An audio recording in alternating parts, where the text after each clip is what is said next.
Baik, hari ini kita akan melanjutkan materi.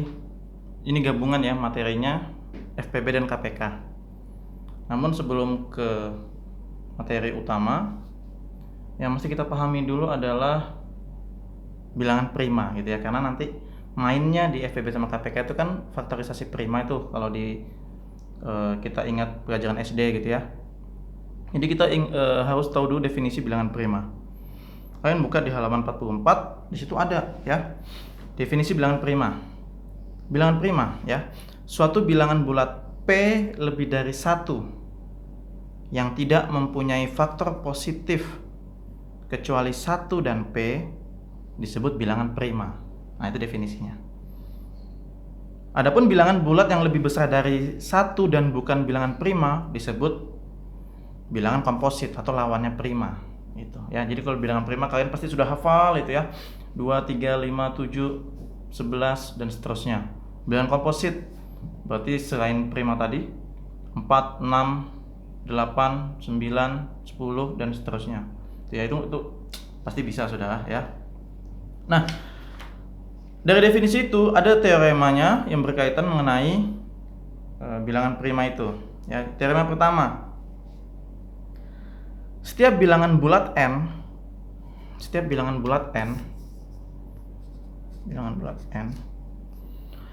lebih dari 1 dapat dibagi oleh suatu bilangan prima. Oke. Jadi suatu bilangan bulat n lebih dari 1 dapat dibagi oleh suatu bilangan prima. Oke. Contoh 12 pasti dapat dibagi oleh bilangan prima. Kalau faktorisasi prima kalian pasti sudah bisa. 12 dibagi 2 dulu gitu ya, prima terkecil. Kemudian hasilnya ini bagi 2 lagi, hasilnya ini. Sehingga suatu bilangan bulat n lebih dari 1 artinya bilangan bulat positif. Nah ya, ini artinya bilangan bulat positif dapat dibagi oleh suatu bilangan prima. Teorema lanjutannya mirip-mirip sih gitu ya. Setiap bilangan bulat positif yang lebih besar dari 1 adalah suatu bilangan prima. Atau bilangan itu sendiri yang dapat dinyatakan sebagai perkalian bilangan-bilangan prima. Nah ini.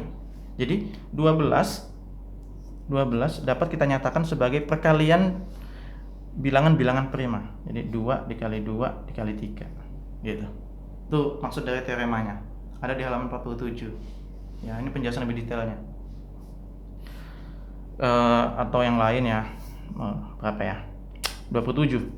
27 itu 3 9 3 3. Jadi bisa dinyatakan sebagai perkalian bilangan prima 3 dikali 3 dikali 3. Kan gitu. Oke. Nah, sehingga secara umum bentuk ini katakanlah ini kan prima tadi ya. Ini prima pertama, prima kedua, prima ketiga. Ini suatu bilangan n tadi kan, suatu bilangan bulat n. Maka bentuk ini bisa kita nyatakan sebagai n sama dengan ini kan nanti bisa ini 2 pangkat 2 dikali 3 3 pangkat 3 gitu ya. Jadi ini bilangan prima pertama pangkatnya dengan pangkat A misalnya, prima kedua dengan pangkat tadi A1 ini A2 begitu ya. Jadi bisa seperti itu.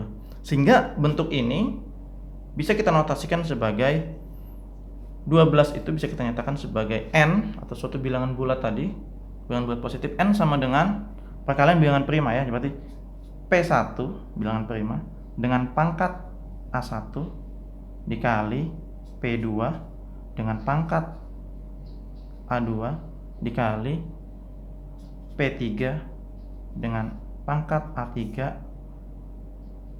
dikali dan seterusnya sampai PK dengan pangkat AK gitu.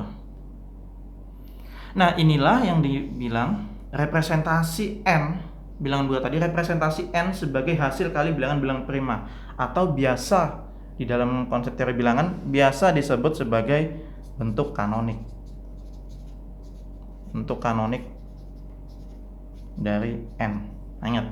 Jadi ini bentuk kanonik. Jadi 12 sama dengan 2 pangkat 2 dikali 3 itu bentuk kanonik. 27 sama dengan 3 pangkat 3. 3 pangkat 3 itu bentuk kanonik. Oke? Jadi bentuk kanonik. Paham ya? Kita pakai contoh yang kecil-kecil aja. Nah, bentuk kanonik. Lanjutannya lagi. Nah, ini kita mainnya ke dampak-dampaknya ke berikutnya. Lanjutannya lagi. Apakah bentuk kanonik dari suatu bilangan itu tunggal ataukah tidak? Nah, saya mau nanya sama kalian. 12 itu 2 pangkat 2 dikali 3. Ya. Bentuk kanoniknya 12 sama dengan 2 pangkat 2 dikali 3. Pertanyaannya adalah, boleh nggak saya tuliskan 12 sama dengan misal 2 kali 6? Boleh nggak?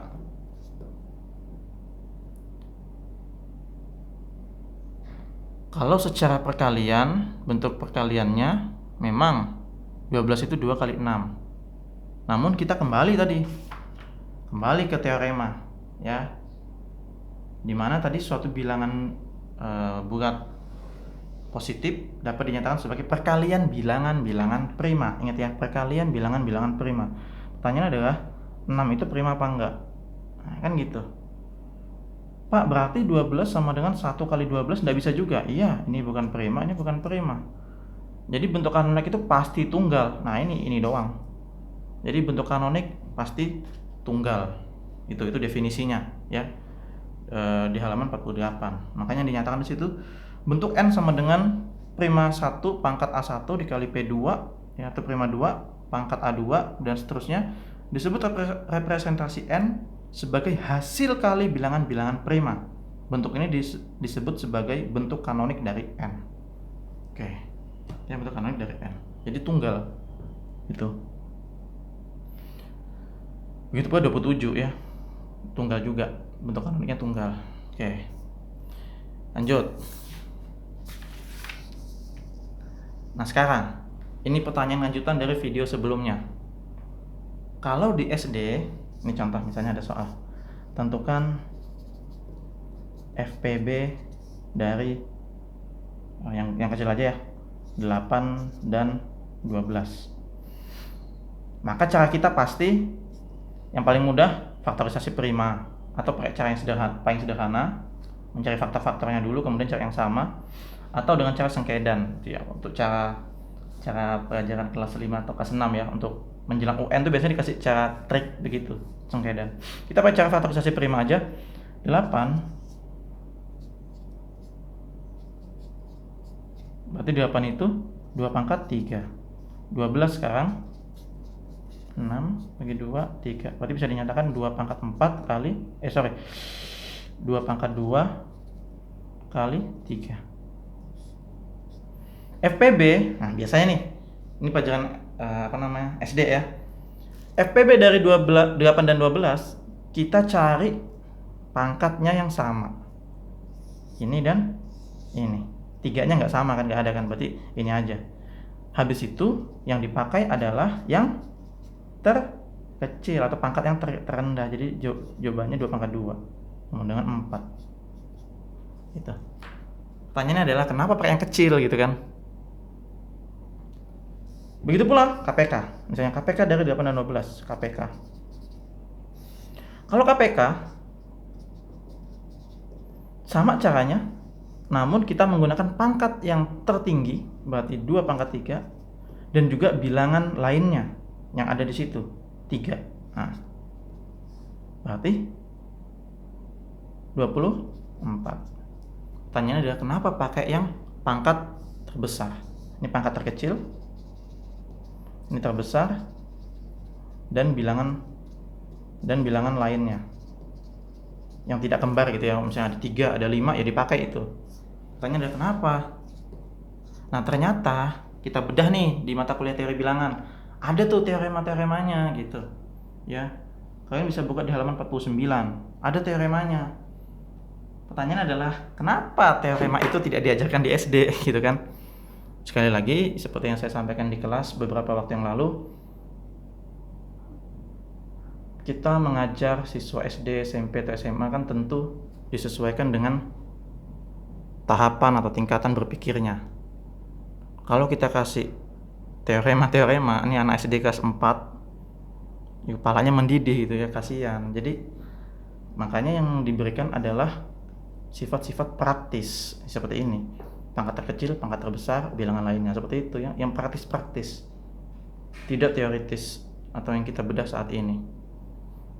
Oke, sekarang kita akan bedah kenapa gitu ya tadi ya.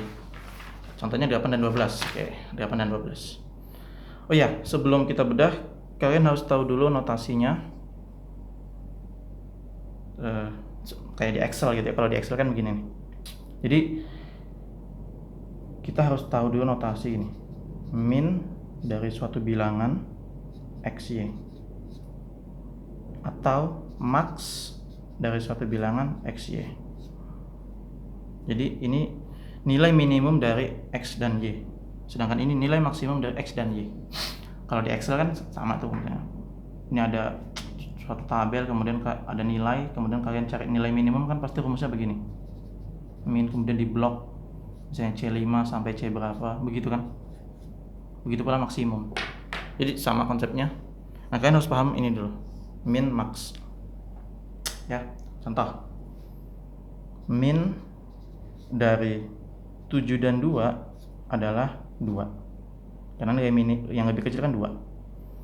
Sedangkan max dari 7 dan 2 7. Atau kalau 3 misalnya, min 7, 5, 1, 1 kan gitu.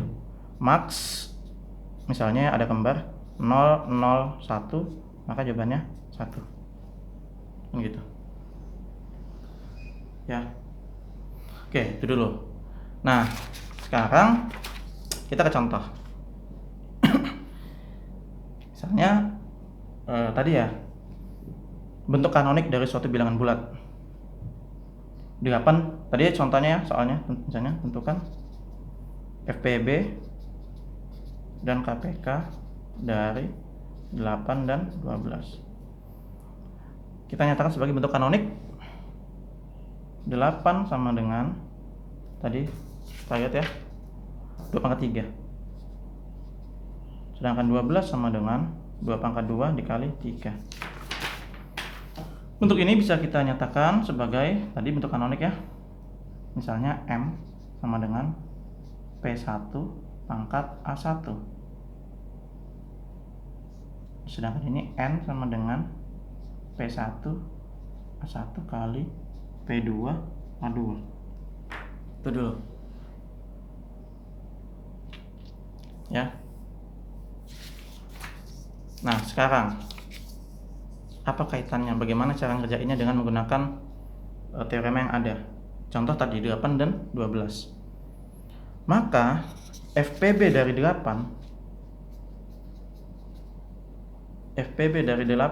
dan 12 bisa kita nyatakan di pertemuan sebelumnya ya, notasinya 8, 12 gitu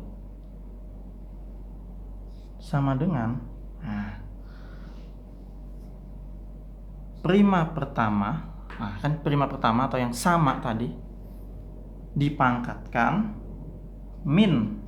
Nah, itu dia tuh. Itu asal usulnya kenapa pakai pangkat rendah. Jadi min dari A1 A2.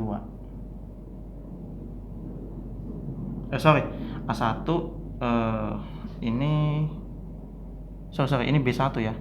B1 ini B2. Berarti A1 B1. Nah, gitu.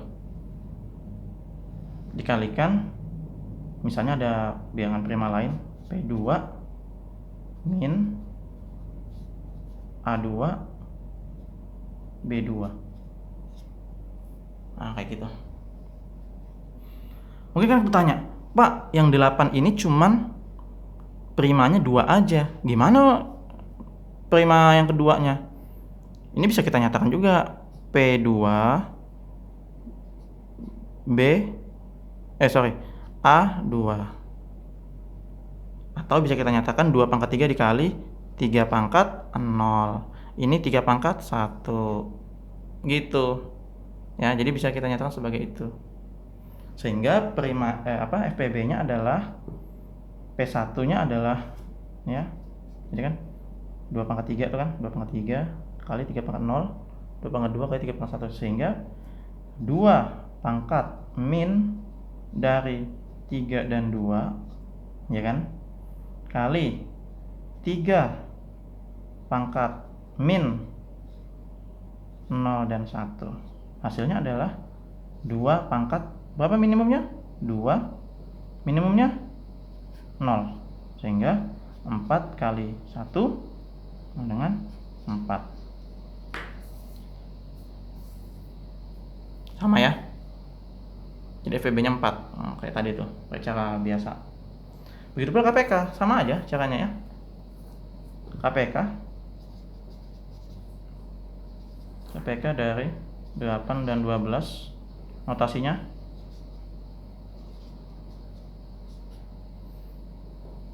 P1 max.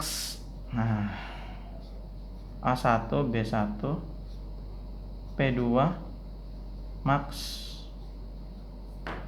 A2 B2. Sehingga 2 pangkat max 3 dan 2 kali 3 max 0 1. Maxnya 3, ini 1. Sehingga jawabannya 24. Sama kayak cara faktorisasi prima yang tadi ya, 4 dan 24.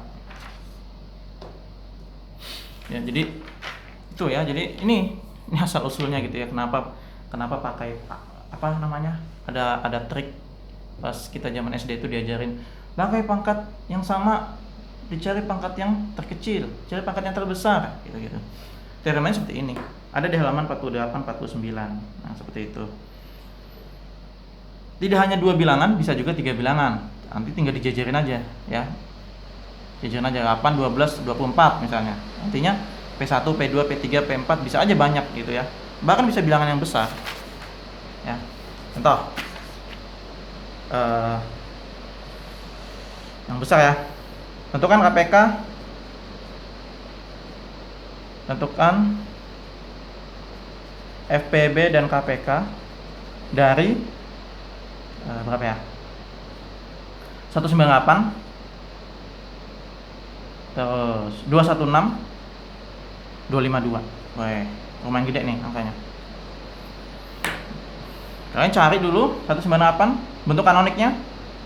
198 itu bentukan 198 bagi 2 itu 99 bagi 3 berarti 2 dikali 33 bagi 3 pangkat 2 kali 11 33 ya, 33 kali 3 9.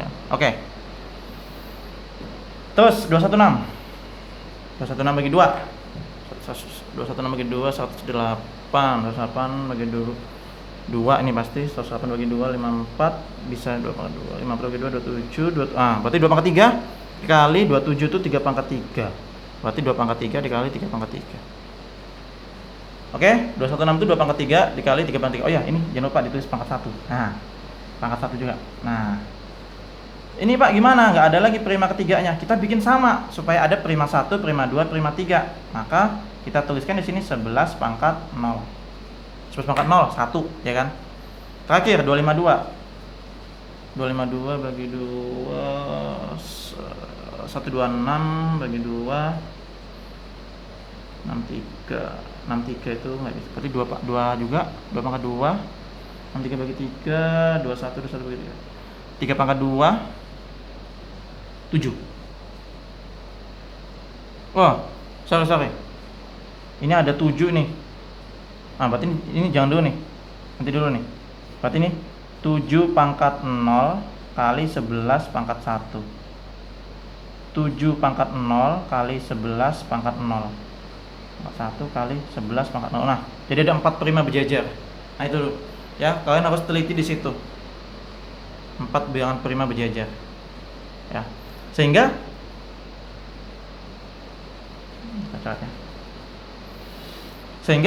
FPB-nya FPB 198, 216, 252, FPB-nya 2, ya kan?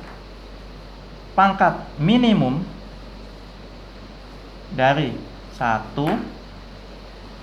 3, 2 kali 3 minimum 2, 3, 2 kali 7 minimum 0, 0, 1 kali 11 minimum 1, 0, 0. Nggak cukup. Belajar gitu ya. Kalau yang cara SD kan tadi faktorisasi prima nggak ada nih pangkat-pangkat 0 gitu kan. Karena sekali lagi sesuai tahapan berpikir dan tahapan perkembangan siswa. Siswa SD belum mengenal eksponen pangkat 0, pangkatan pangkat 0 gitu ya. Nah, kita bedahnya di sini. Sehingga 2 pangkat minimumnya 1 kali 3 pangkat 2 kali 7 pangkat 0 kali 11 pangkat 0. Sehingga jawabannya 2 kali 18. Bisa ya? Pasti bisa. Banyak-banyak latihan nanti. KPK gitu juga. Kayak kertas terakhir. KPK gitu juga ya, kita lihat ya. KPK 198, 216, 252 pasti sama. 2 pangkat max 132 kali 3 pangkat max 232 kali 7 pangkat max 001 kali 11 pangkat max 100. Sehingga kita dapatkan 2 pangkat maxnya berapa? 3 pangkat 3 7 pangkat 1 11 pangkat 1. Berapa ini? 8 kali 27 max ya, maksudnya 3 berapa itu? 77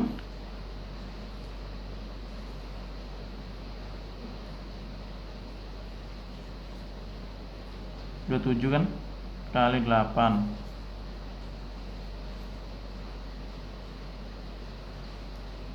21677.